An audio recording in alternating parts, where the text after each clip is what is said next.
All right, class, let's dive into Book 1 of Marcus Aurelius's Meditations. This book is quite different from the rest of the text, and it's important to understand its unique place in his work.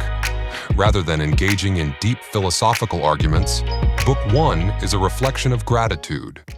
Marcus Aurelius uses this section to acknowledge the influence of various people in his life, which sets the stage for the more introspective parts of his meditations.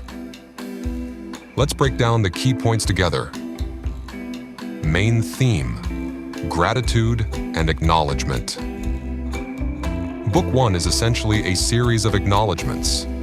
Here, Marcus Aurelius expresses gratitude to the individuals who shaped his character and thinking. This is significant because it shows us that even a Roman emperor, one of the most powerful individuals in history, recognized the importance of learning from others. The lessons he learned from these people provided the foundation for his Stoic philosophy.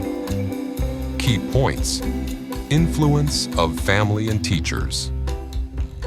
Marcus starts by acknowledging the virtues he learned from his family members and teachers. For example, he learned good manners and temperance from his grandfather. From my grandfather, Varus, I learned good morals and the government of my temper. Meditations 1.1. From his mother, he learned piety and simplicity. From my mother, I learned piety and beneficence and abstinence, not only from evil deeds, but even from evil thoughts. And further, simplicity in my way of living, far removed from the habits of the rich. Meditations 1.3. And from his father, modesty and manliness. From my father, I learned modesty and manliness. Meditations 1.2. These passages highlight how deeply Marcus valued the virtues he saw in his family and how they shaped his own behavior and decisions. Practical wisdom.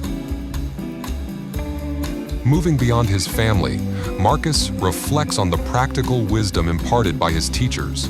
Sextus, in particular, taught him how to be rational, temperate, and to live in accordance with nature. From Sextus, I learned a benevolent disposition and the example of a family governed in a fatherly manner and the idea of living conformably to nature, and gravity without affectation, and to look carefully after the interests of friends, and to tolerate ignorant persons, and those who form opinions without consideration. Meditations 1.9. Here we see Marcus acknowledging how his teachers helped him cultivate essential Stoic virtues like benevolence, rationality, and tolerance, humility and self-reflection. What's particularly interesting in Book 1 is Marcus's humility.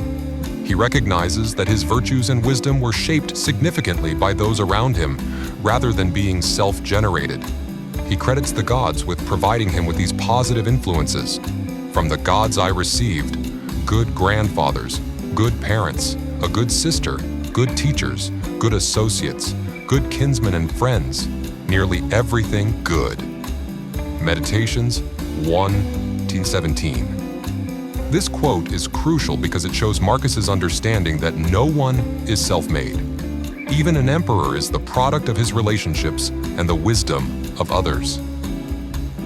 Moral foundation. The acknowledgments in Book 1 also establish the moral foundation for the rest of Meditations.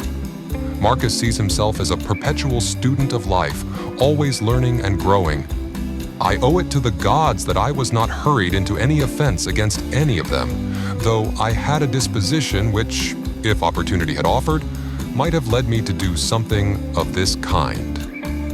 Meditations 1. Saturn. This passage emphasizes the importance of humility and continuous learning.